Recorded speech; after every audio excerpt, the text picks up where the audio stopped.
Today we're looking at transitions. Okay, Margaret Williams. I am a certified uh, executive leadership coach. I also have 39 years with the Army Corps of Engineers. I've recently retired. The 30th of September will be my last official day as a government employee. Congratulations.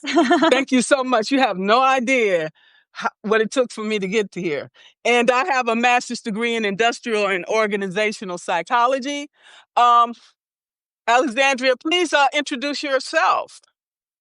Hi, everyone. Yeah, thank you so much for the invite. I'm Alexandra Lais, and I'm a somatic coach. So I basically help people connect back into their bodies as we are more conditioned and accustomed to living in our minds a lot in today's culture.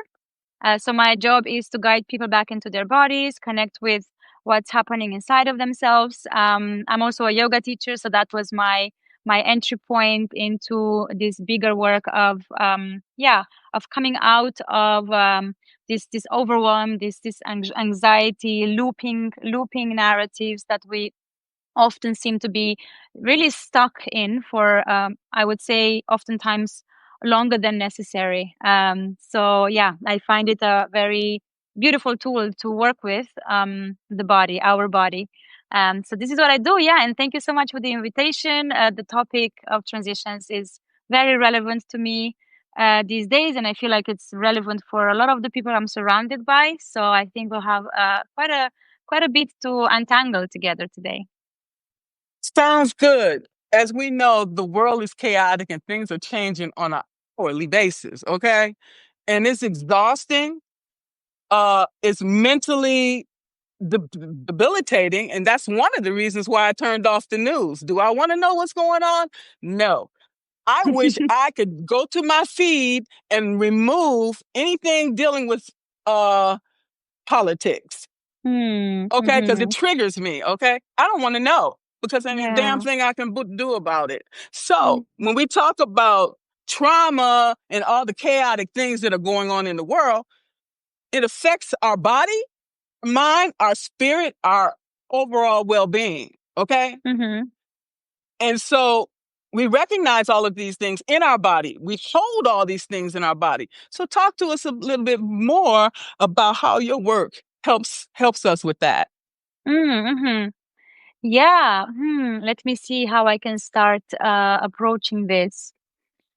Yeah, if you can even do a little exercise yourself right now, whoever is watching, and if you really pay attention to your experience, your current experience, and really take a moment to tune in to yourself, you will notice that there is nothing that doesn't get filtered and kind of felt in the body. So even the thoughts that we think, or even certain spaces we are in, or certain interactions that we have with people, if you really pay attention, there will be a certain somatic experience of that. So our bodies are constantly registering how things impact us, how spaces affect us.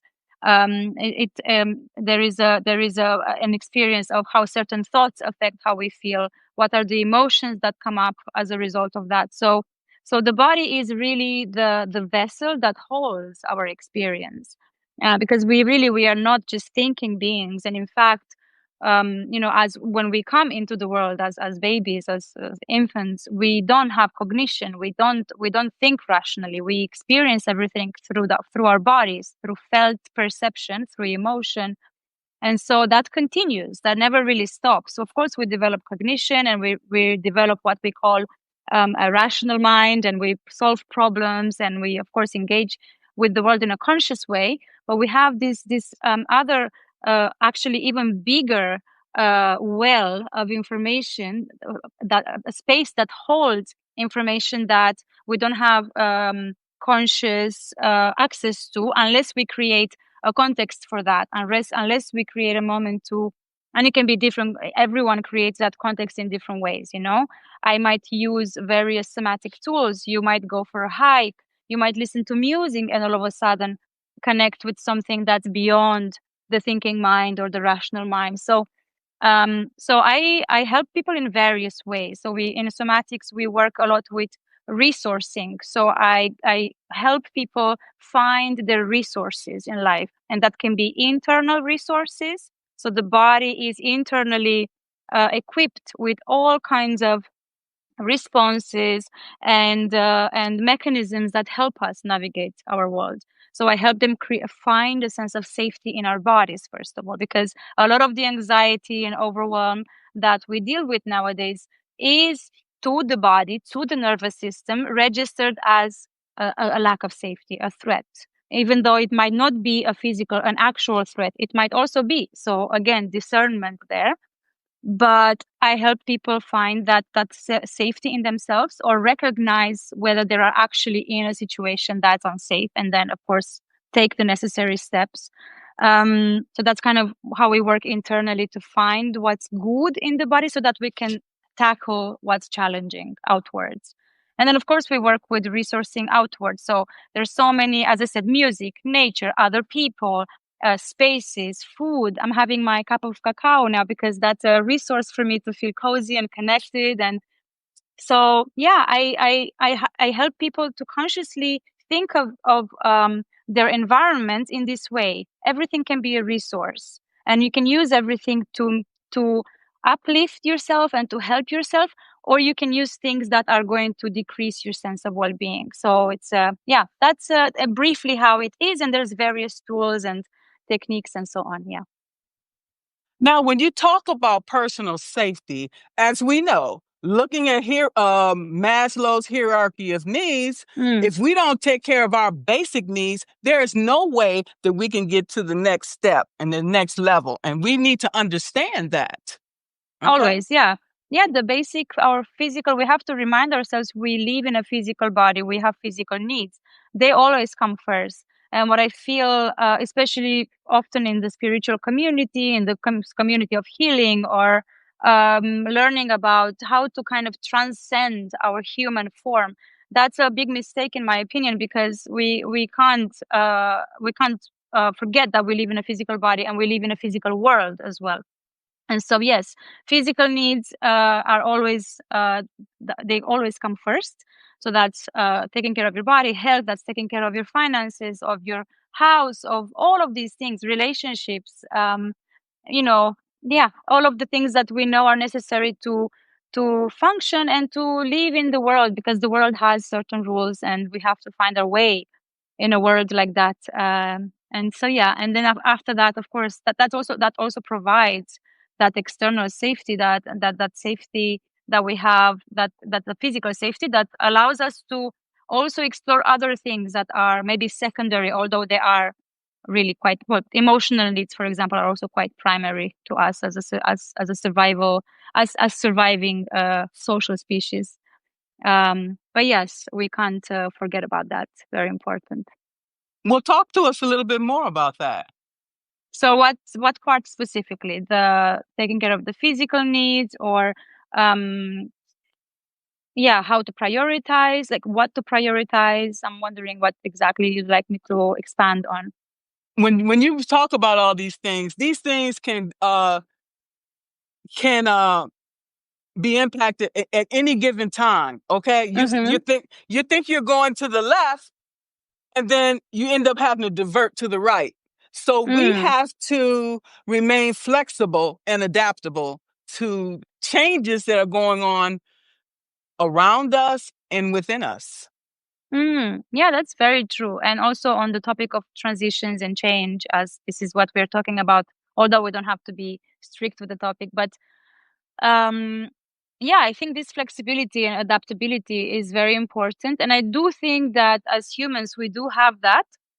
But of course, we grow in environments that can that help us cultivate that, or less or more. So some of us have a higher capacity, let's call it, for change, for flexibility, for trying things out without thinking, without finding that incredibly dysregulating for the system. So they're just easier. They navigate those types of situations in life easier. And others, they need more skills and more tools to do that. But what I often see when it comes to changes, because life is a constant series of changes, and some changes you choose, some changes happen because life happens and you can't control everything.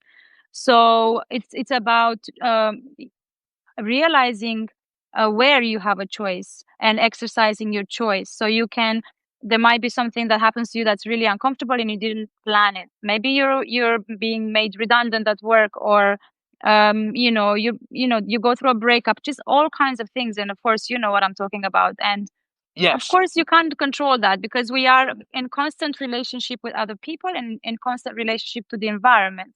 So we can take care of ourselves, and then there is also the feedback from outside, and we don't control that. But what you can control is how cultivating attitude of openness towards those things. So, okay, this is what happened. So, what am I going to do with it? And it's not always easy. And again, we all have specific tendencies and patterns, and this is where the work begins. Realizing and having that, it requires a lot of awareness to understand that you're going through something, and you're moving through it in a way that creates more friction, more resistance, more suffering, and it really requires um, a certain willingness to look at yourself honestly and decide that you want to act or to respond differently to that situation. And so you steer or navigate that change, that transition, in a way that helps you grow. You don't have, again, a say on the outcome. You might not know where it leads you, but you are learning in the process. You are building your character. You are growing. You are learning about yourself. And yeah, I didn't see it like that always. This is how I've reframed my relationship, and the way I see transitions and changes as this huge initiations, almost like there are huge initiations in life that have a huge potential to break you open in the best way. And of course, it doesn't come without pain, but pain is a part of life. But there is a huge potential for growth, and yeah. So I feel like this is something that people fall into, and I see it. I've seen it in myself. I see it in people around me. You know, you're going through a change, chosen or something that happened, and there is this restlessness, this impatience to get to the other side. And that, I think, it's also our culture gives us this false sense of urgency, that because we see it also, we have access to the internet, to social media, and everything seems really fast, and from the outside it might look like everyone is doing all of these things and we need to get to the other side. But maybe, what if it's not supposed to be like that? What if things are supposed to take time? What if it's okay that you move through a transition for 2-3 years, and it's taking time for you to move through your patterns, through your tendencies, to learn. And so I feel like it's, again, a certain humility that these types of experiences teach you, because also realizing that our minds, because our minds have lots of agendas, and it's not always what our minds think they want. It's not always what's best for us, and our body might have, or even our soul might have another idea of how we want to move through that. So I think that we see transitions and changes, not in the best way. In this Substack community, I'm very privileged to be surrounded by people who are going through all kinds of transitions, and we can talk about these things as we are doing now.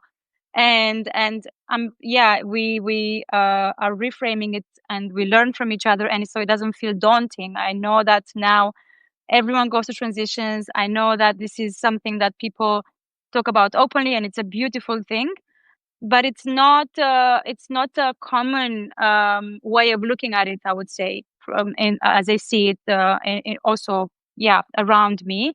It's this thing of like, okay, like, this is uncomfortable, I want to figure it out, I want to get to the other side. Why is it taking too long? Why don't I have the answers? And it's a lot deeper than that in my experience. It's like it's a trust that you get to develop in yourself, in life, in something deeper than just like what your mind tells you. So I don't know if I answered the question, but yeah, transitions. Yeah, it's a deep topic, and we look at it in different ways. But there are ways to look at it that are more supportive, I believe, for us. I couldn't agree more. And Yeah. when we look at transition, this is the biggest transition of all because it's shaking us all up. It's making us realize the things that are most important that we should be focusing our time and energy on. Okay, Mm, not the noise that's going on, which is a diversion. Okay, and yeah. and so we see that the organizations have to transform to the digital systems, okay? To compete, they have to cut costs. When they cut costs, they eliminate jobs. That's it, okay? Like for mine, for example, they could pay two quality assurance or whatever for the price that they pay for me. Now they don't have the experience that I have, okay? They don't care about that because if I had stayed another year, this system that they incorporated was going to eliminate me anyway. So damned if you do, damned if you don't. So Mm, you got to be forward thinking, okay, and forward proofing your life accordingly. Nobody owes us nothing. The government don't owe you nothing. Back in Teddy Roosevelt time, he had the New Deal. Okay, there is no deals. Okay, not for us. You make your own way because mm, the government is not required to take care of us. Okay, to mm, sustain us. And that's the reality. And people are under the assumption that they have to. No, they don't. Okay, yeah. and when you wake up and smell the coffee and realize that you're alone and you are it. Heaven help you. Mm. Yeah, I like what you're saying because again, it's an attitude that helps you to put the choice back in your hands. So you go through something that's something you didn't want, you didn't expect, and instead of blaming it onto, we can always find something or someone to blame, right? Right. You bring it back to you, and you take your power back in a way. You know, we hear it a lot, let me take my power back, but like in this context, I really see it that way. What can I actually do with this situation? And again, like even in this types of situation, it's an opportunity to assess what's how things have been, what's been working, what's not been working, and to be honest with yourself, to ask yourself, like, is this what okay what where do I go from here, what's my direction? And you can, yeah, and again, that requires your willingness to do that, to look at it honestly, and to, because it can be very comfortable also to not question it at all, and then just take the next thing that's available, or just, yeah, just again not really realize that you do have choice. It might feel harder, and everything is hard. I feel like you choose your heart. You choose, yeah, you choose to move towards your life in a way that requires a lot of self accountability, and that's going to be hard because you're going to have to make choices in alignment with the person you're becoming, and that's always hard. Or you choose to go forward in the old ways as well, and and that's also going to be hard because eventually you're going to realize that you've betrayed your soul, and that's not going to feel good for you. So you choose your heart. There is no way around it. And yeah, so in your situation, like you're transitioning from a way of living, a career that you've had for so many years, into something that's possibly unknown, Mm-hmm. um, requires more work. You might have to develop new skills. You might need to ask for help, which you might not be used to. You might need to be vulnerable. It opens you up in all these different ways, which is, again, you're becoming a new person. So that's for the brave. In my opinion, that's really for the brave ones. So yeah. It's better for you to choose than for you to be in a situation where you have no options. Okay. Mm, I left mm-hmm, on my own terms. Okay. I left on my own terms. I chose to walk out rather than wait to be fired. I'm like, mm-hmm, I don't know what day I'm going to be fired, and I'm not going to wait for it because when you are baseball player or a football player, a soccer player, and you at the end of your career, you want to end your career on the top of your game, not at the bottom. Okay. Mm-hmm. I didn't work all those years for that. That you take everything that I did and turn it to crap. No, thank you. Bye. Okay. That's So it. I wonder how you yeah, I wonder how you're navigating this. Is there what types of tools, or what's the kind of attitude that you have to really employ here in order to have this attitude? Because I don't feel like it's necessarily common. It's like you're very brave, clearly, so it might be a mixture of like the way you are, personality, and so on. You have a fire inside you for sure. I can feel it. So but I'm wondering, yeah, like how you, because I'm sure things have been challenging, and if you can share with us, I would love to hear, yeah, how things have been. Well, growing up in a dysfunctional family, okay, and then, having to see my father beat my stepmother, and then, one day I threw an iron at him, and he went to get his shotgun, and I'm like, he went to the bedroom. He was going towards the bedroom. Common sense to tell you, get the hell out. Okay, I got out of there because he came back with his shotgun, and he was gonna kill me. Okay, like Marvin Gaye's father killed him, and I was not going to be that statistic. Okay. So, hey, I lived on the street. I did what I had to do. So if I went through all of that crap and being rejected by my family and being ostracized, I'm like, I got this. It's mental toughness. Okay. When you see them coming for you, you've already planned ahead of time. Okay. So, because I wake up early. So when you come for me, I got you. Okay. I Mm-hmm. got you. Mm-hmm. Okay. I am not Yeah. somebody to be messed with. And when you do, I got that. Yeah, I Okay. love that. Thank you for teaching us that. I love it. I do. Yeah, it's a quality that especially I feel as women we need a lot more of, because we are really conditioned to be, obedient, and to go with how things are, and to listen, and um to be okay with what's given, and not to question, and not to have this like capacity to really stand up for ourselves, and even defend ourselves, and take action towards the things that matter to us, in a way that communicates this kind of that we have our own back. You know what I mean? Like I really have my own back in this, and I certainly didn't have that for a long time, and it's something that I'm working on in the last few years, really understanding how my body works, and all of the things that I've learned from the past, and like what are some of the new ways that I can learn to show up for my life in a way that feels more empowering. So yeah. Well, the thing is that my intuition, my energy, okay, I'm an empath. So I utilize those things, and something will tell me they're coming for you, or something don't feel right. And I know it was not just the supervisor. It was a number of people coming for me at the same time. So, so what you do is you don't give them the rope to hang you with.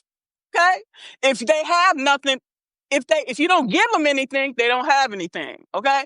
She made these mistakes. So what they started doing is saying, okay, she made this mistake, this mistake, this mistake. So by the time you come for your rating period, oh, this is what we have on you right now. I'm like, okay, that's all you got? Seriously? You wasting my time? That's taken away from the work we are called to do. Okay. Mm-hmm. Okay. And it's just going to continue to get worse and worse because they want you to quit. They want you to quit. Okay. So that way they don't have to fire you. They save money that way. If you just walk out versus them having to fire you, they got to do all this red tape. They got to explain all of this. So we'll just make it so hard for her that she'll just walk away. Yeah. Yeah. You Mm. can have it. I get it. Okay. Yeah, Right, exactly. right. Right? So as we look at these organizational change, these companies are failing considerably, considering how much money they spend to recruit you. Okay, but then once they get you there, then it's a whole new different ball game. You got to dance by their tune. Okay, they tell you jump, you say how high. Okay, well, I'm tired of all that. Okay, y'all can Mm. have that. You know what I'm saying? So the burnout is considerably high, considering the um the rate of people leaving these organizations are high because they're tired of being treated like crap. Okay, so that means that the remaining employees have to pick up the workload. Okay, so when I decided to walk away, they said, "Oh, her job is eliminated. Supervisor, you have to do her job now and yours." I'm like, thank you so much. Thank you. Okay. Since I'm not good enough for you, do it yourself. That's the way it's supposed to be done. Okay. Mm. Mm. So what are your thoughts about the rate of how these organizations are going now, and things are just, Mm. it's just So horrible.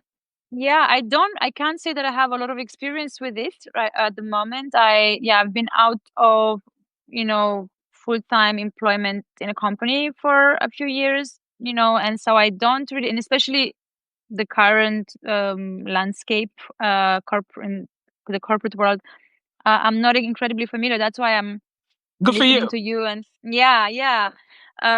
So yeah, I guess it depends on the company, but I'm pretty sure that there are some, some things that happen that are not in a favor of the people who are working the hardest. That's for sure, because I keep hearing that. And so it does make sense that if you do have the the opportunity, and if you feel the call, it does make sense to distance yourself from that. If it's making you feel bad, if it's leading you into a burnout, if it's creating stress in your life and so on, that's all going to affect your health as well.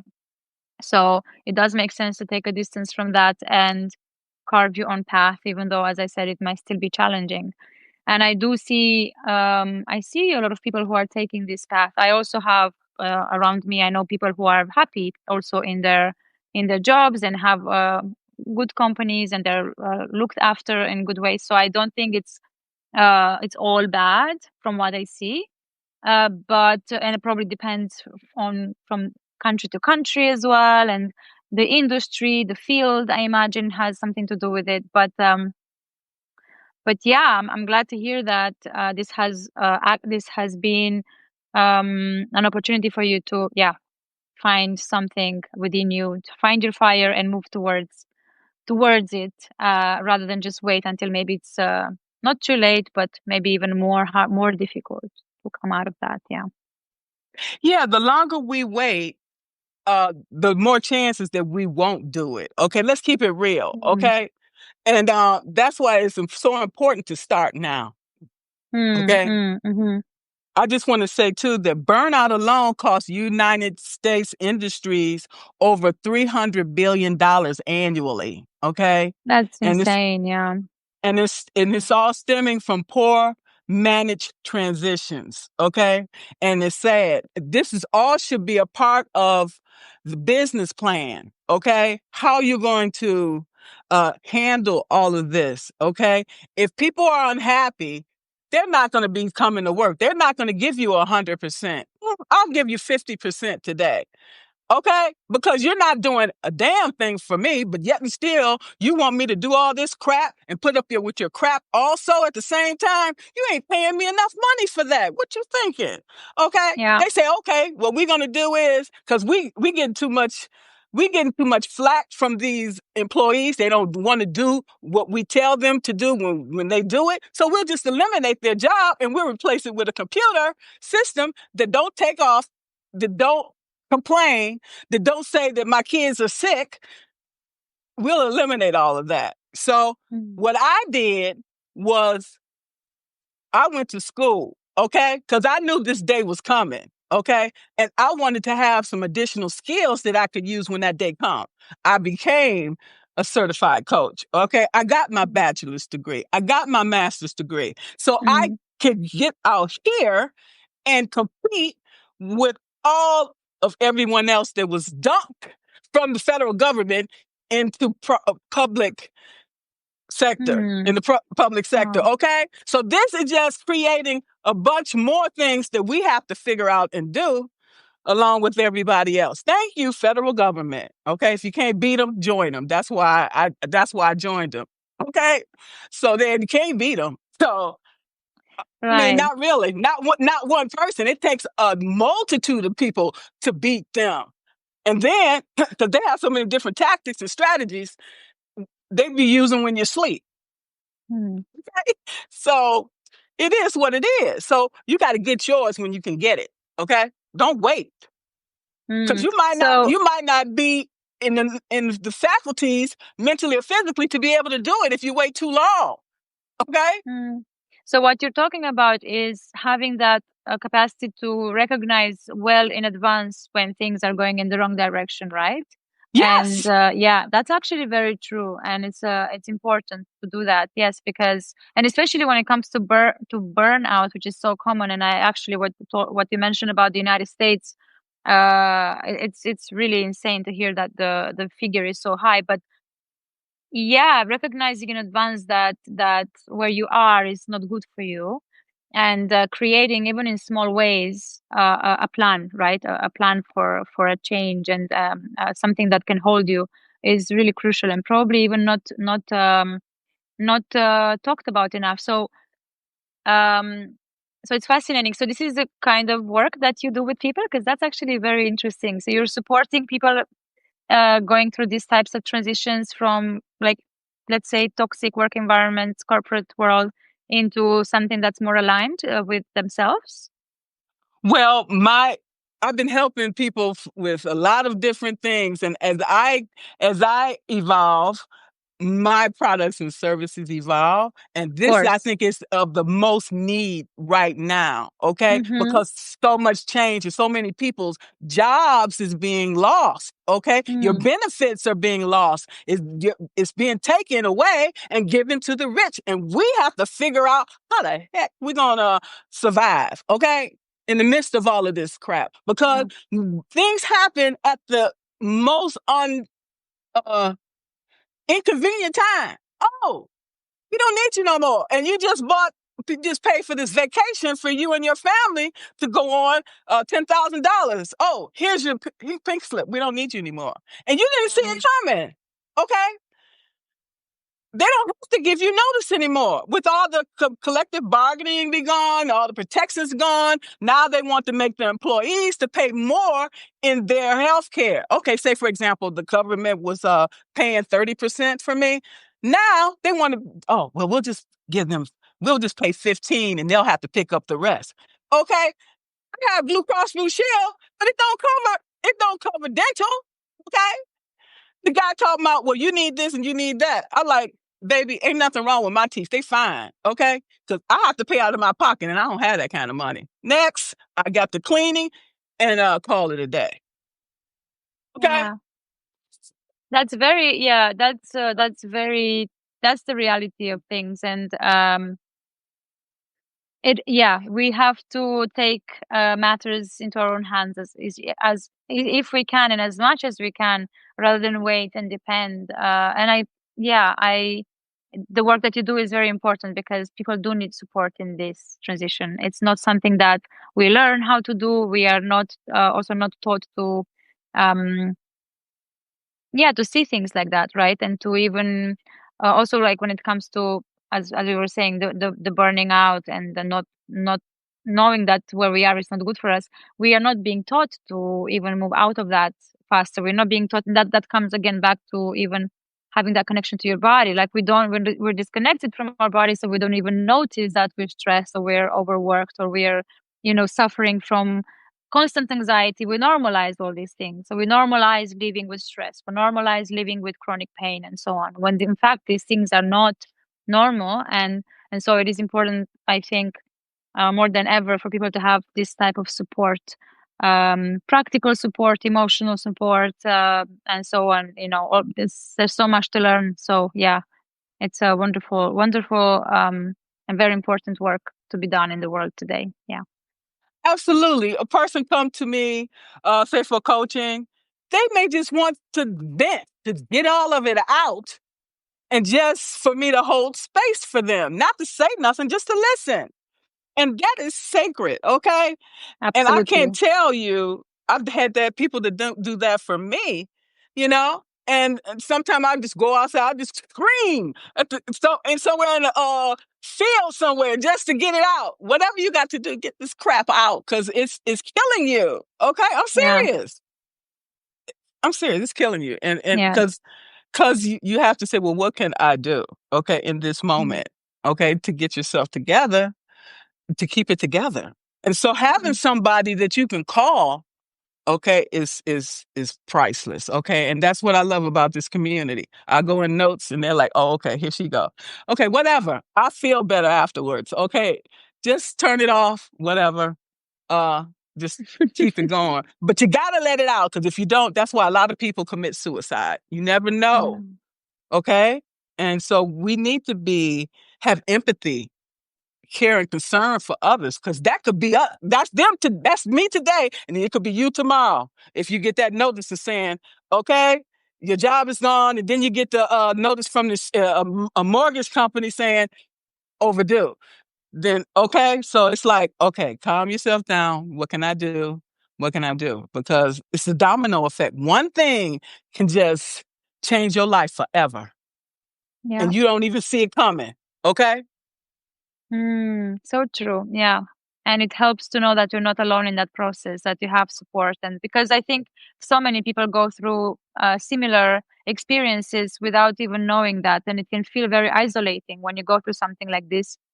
It can feel like you're the only one. And and even maybe there is also shame on top of things. Oftentimes, oh, how can I admit this to people? I can't ask for help. This is not it may this is also what the culture does to us. It's um it makes us feel like there's something wrong with us, we've done something wrong, we haven't done enough, and so on. So just to remove that shame as well from these experiences, and be more open and more transparent, makes people want to do the same. And then it just having that support from community, from a coach, from a friend, from just anyone. Like, we need to rely on other people and to ask for help.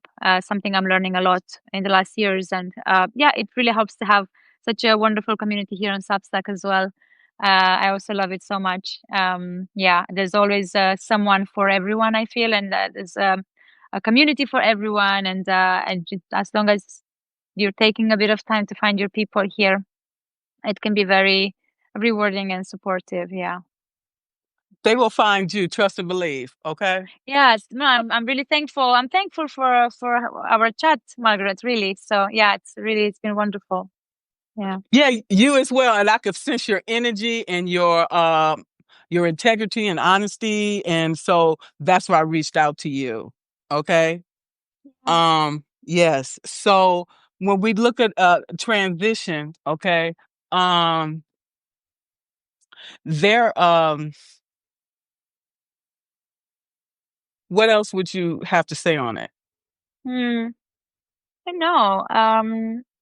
Yeah, I guess just to see it as an opportunity to learn more about yourself. I feel that's something that that comes to mind now, because it's an approach that I have, rather than resisting a change in your life.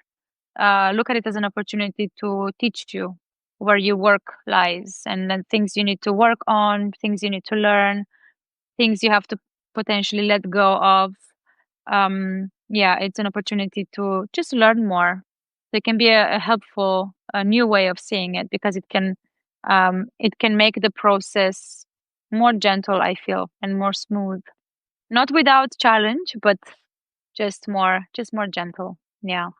What about you?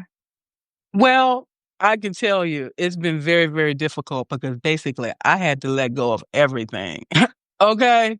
Because when you're in that situation, if you a lack of planning, okay, we put ourselves in predicaments. Okay. Mm-hmm. Then we'll say afterwards, well, if I had a realized or if I had a did this, then I wouldn't be in this situation. Yeah, we can say that. We can look at the lessons we learned from these experiences, but don't beat yourself up about it. because it is what it is. Just at that point, just say, okay, this is what I'm going to do in the future. This is the things that I'm going to do. Okay. And go from there. Yeah, Okay. that's true. Absolutely. And honestly, transition is really good because Mm. it allows you to see who's actually in your corner.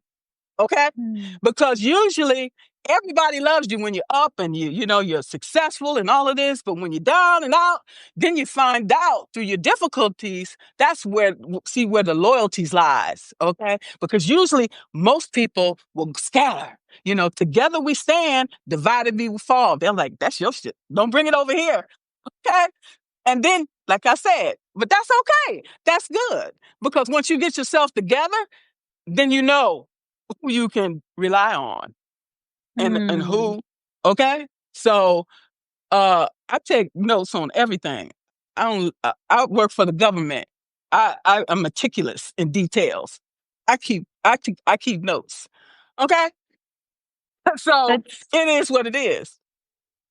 that's a very important thing you're touching on, and very true. Yes. Yeah, it can really feel like in those situations, yeah, some people are fading away, and again, it's an opportunity for you to decide the kind of people you want to have in your corner.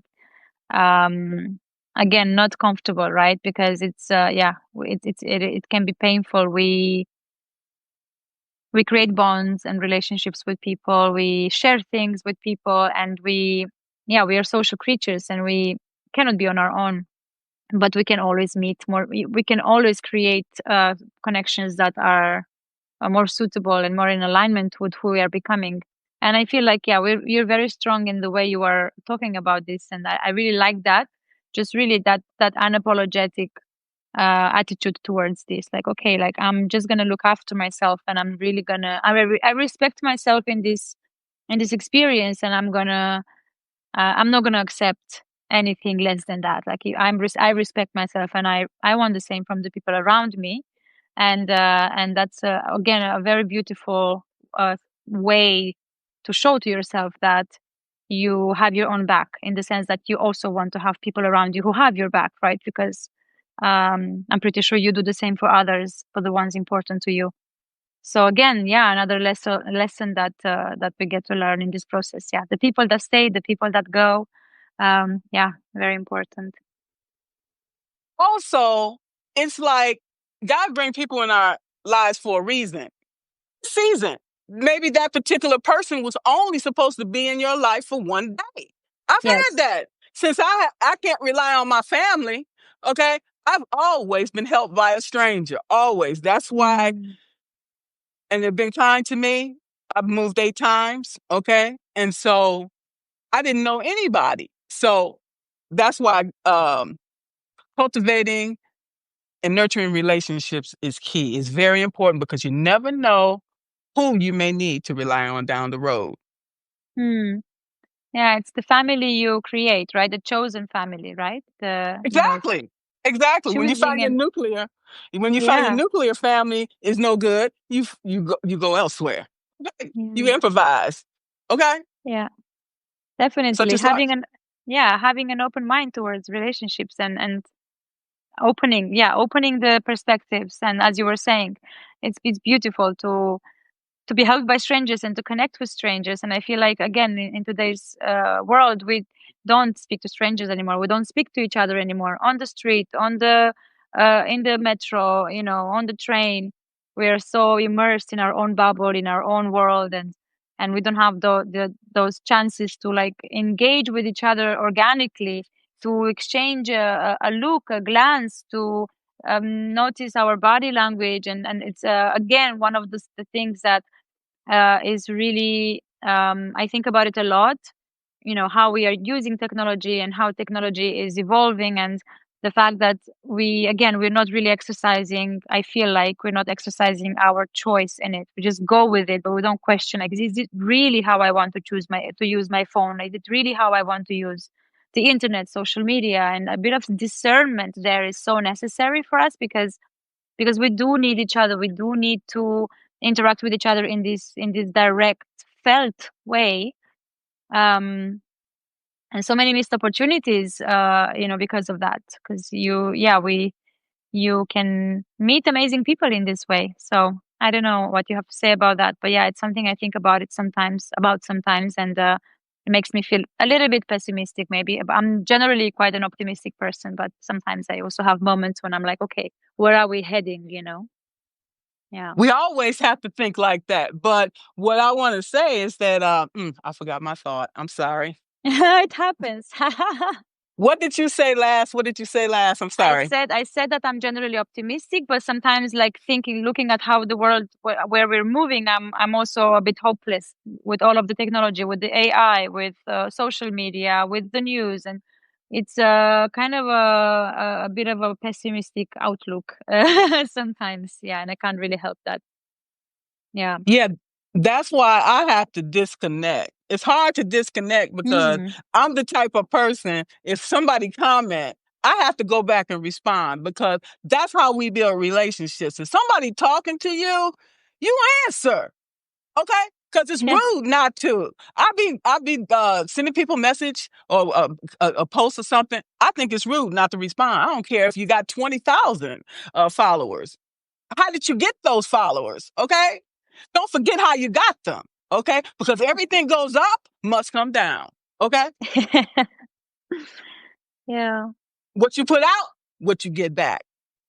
Well, at some point, and if somebody do you wrong, they might not get paid back, but they'll get paid back through future generations. I'm not going to worry about that. I'm going to continue we're going to continue to do our work despite anybody's objections. Period. Absolutely. Let's Yes, go. absolutely. Okay? Yeah, Because life absolutely. And I is too like, short. yeah.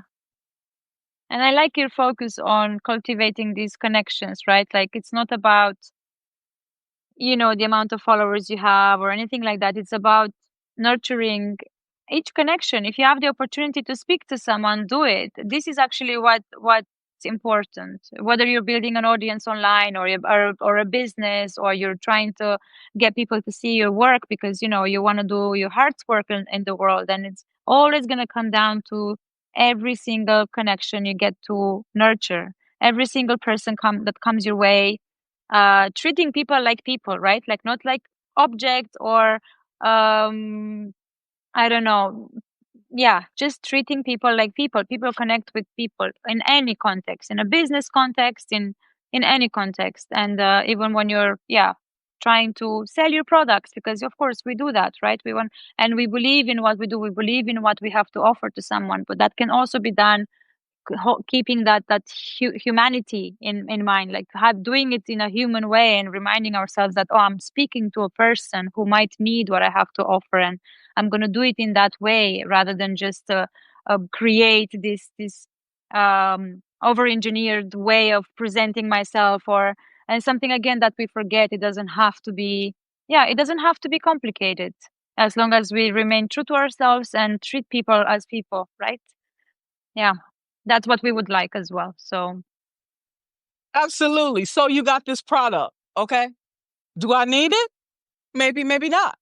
But if you're not a personable person, if you're not showing yourself as genuine, I don't want it. You can keep it. of course, it's always Okay. down to that.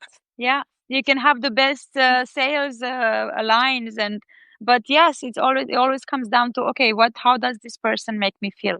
That it always comes down to that. Yeah. Absolutely. Absolutely. Um, that's the most important thing.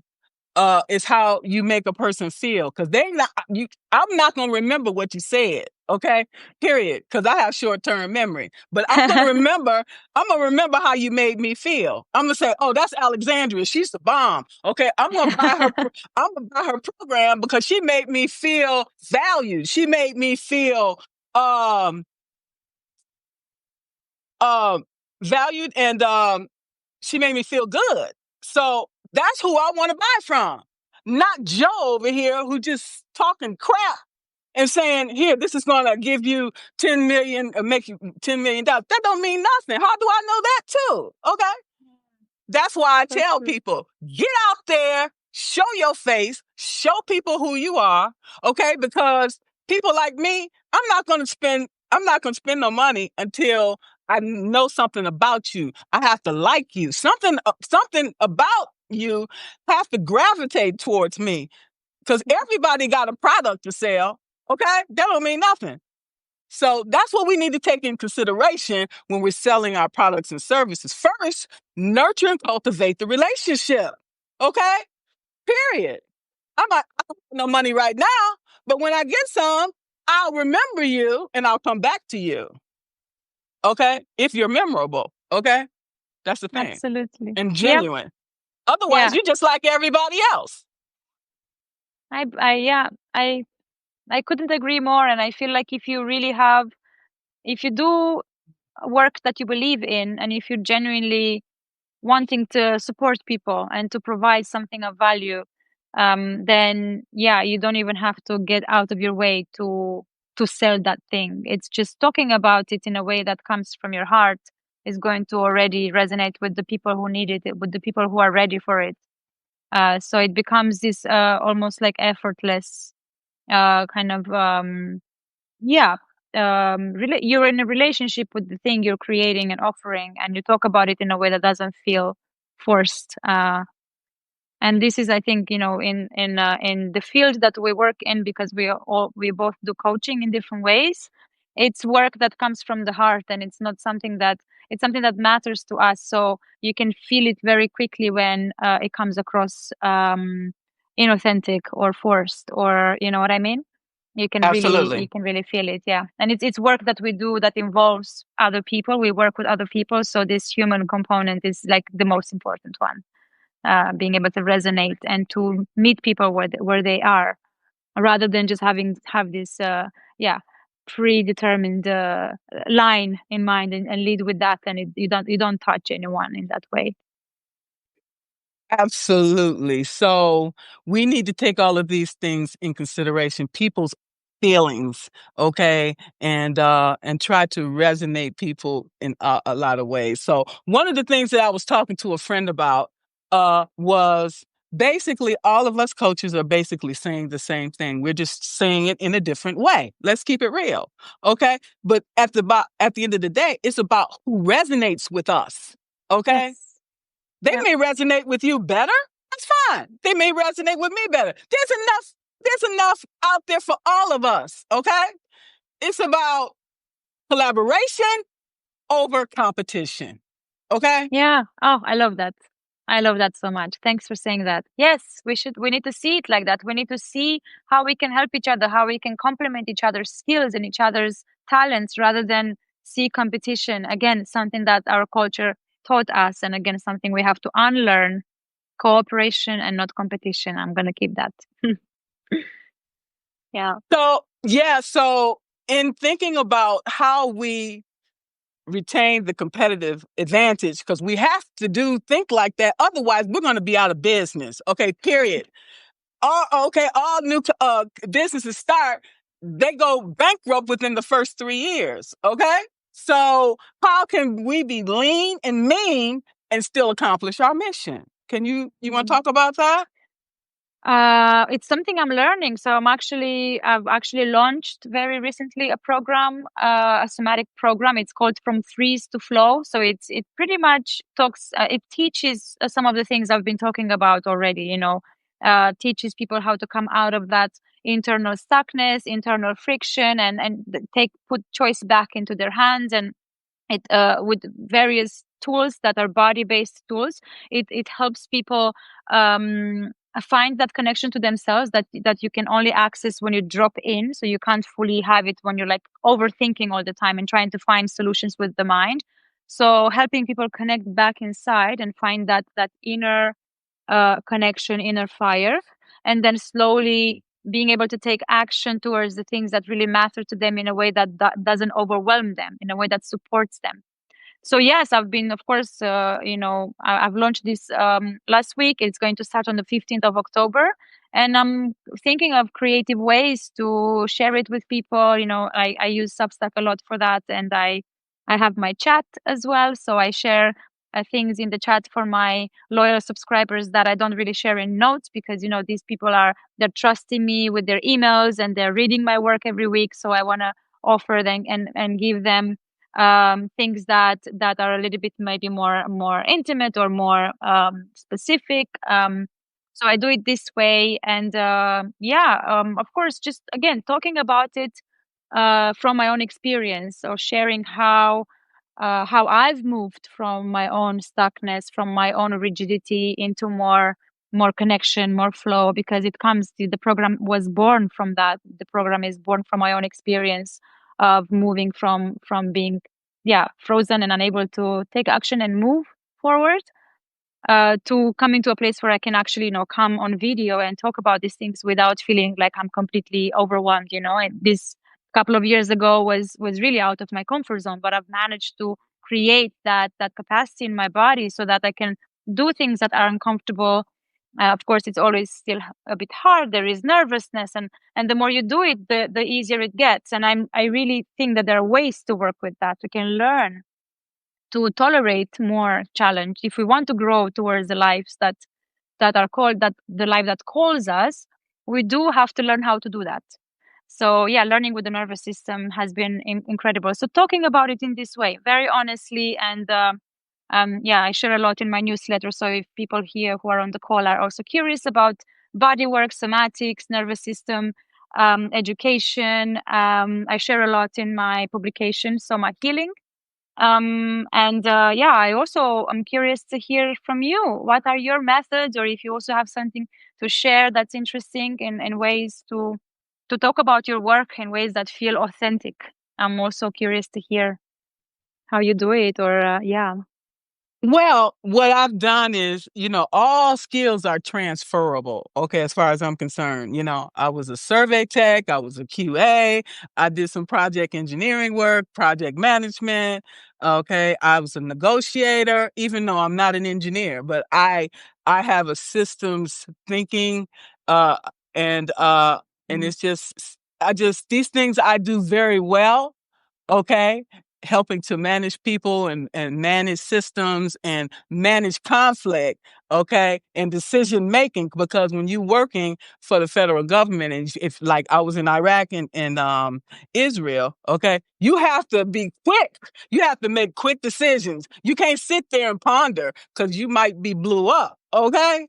So you need to be having your wits about you. Okay. And then you have to Mm. have your team there also supporting you, because we have shared goals and shared interests, and that keeps our mission and our vision moving forward. So all Mm. of the things that I learned during my career, I utilize it here. Okay. I'm figuring out how to utilize all of these skills and figure out how to create programs based on my expertise. Okay. That I can make available to people. But everything is a process, because I'm still transitioning from my retirement while I'm trying to put things into place for my business, and things just take time. It's just going to Yeah. take as much time as it needs to take, because I don't want to just throw something out and say, here you go, and it don't make sense. You know what I'm saying? Mm. So it takes time to reflect and to figure it out. Okay. Yeah. And I think that's the essence of transitions, is also having that maturity to understand that you do have to try things out, you do have to take action, and because you're going to learn through action, and also being ready to pivot and to try something different if it didn't work. Just because something doesn't work, it doesn't mean that you have to quit everything. Again, adaptability and flexibility, what you were saying earlier, something I'm learning a lot also with the work that I'm doing, and exploring and experimenting a lot here on Substack and outside of Substack. I do also a lot of one-to-one work with people, and that also, I'm learning a lot through that as well. Also, like what you were saying, bringing some of the skills from the past, from my previous roles. I used to work in schools. I used to work with kids. I used to organize events. So there's all kinds of skills I've acquired, and you can always you have, it seems like you have a skill kit, a toolkit of like various things. And how can I bring my life experience? Because you never really, again, another thing with transitions, you never really starts from scratch, even though it might look like you start from scratch, but you always have everything you've done up until that point is going to count. So how can you bring that into the next thing you're doing? Um, so yeah, that's also something, a fresh way to think about it. Like you're doing something new, but you don't start from scratch ever. Yeah. So yeah, like I loved writing. I always used to hold a journal all my life, and now I'm writing on Substack, and I just know that it's a natural progression because I've always loved writing. I love engaging with ideas and thoughts and untangle things, and now I do it on Substack, and it's beautiful because it's something new, but it's a skill that I've been cultivating in some way or another. So something like an example. Yeah. And sometimes, many times, you could have a coaching conversation with a client and they don't even realize that they have all these skills and everything they have already and not even utilizing it until you bring them to their attention. Well, That's how are you yeah. utilizing this? Oh, okay. The light bulb, that's an aha moment, okay? So that's a good thing about coaching. I love. That's also, yeah, our jobs as coaches is to actually remind people of the things they already have inside themselves and to help them open things that are already there. Yeah, that's beautiful. Absolutely. Okay. That's the power of coaching. So, do you have any other final comments? I'm going to see if we have any questions here Yeah, from would be anyone. lovely. Let's see if anyone has questions. Thank you everyone for tuning in. I hope everyone has been taking something useful from the conversation as well. Yeah, I don't I see any don't. questions. Yes. I do you have any final thoughts? I think I'm good. Yeah, I think I've loved it. I think we've covered quite a bit. Yeah, just an invitation for people to come follow me, subscribe if they resonate with the work that I do. And apart from that, also big thank you to you, Margaret, for making this happen. I really, really, truly appreciate it. And I'm really glad to be connected with you. Likewise. Thank you so much. All right. Thank Bye-bye, you. everyone. All right. Good Bye-bye. night. Bye bye.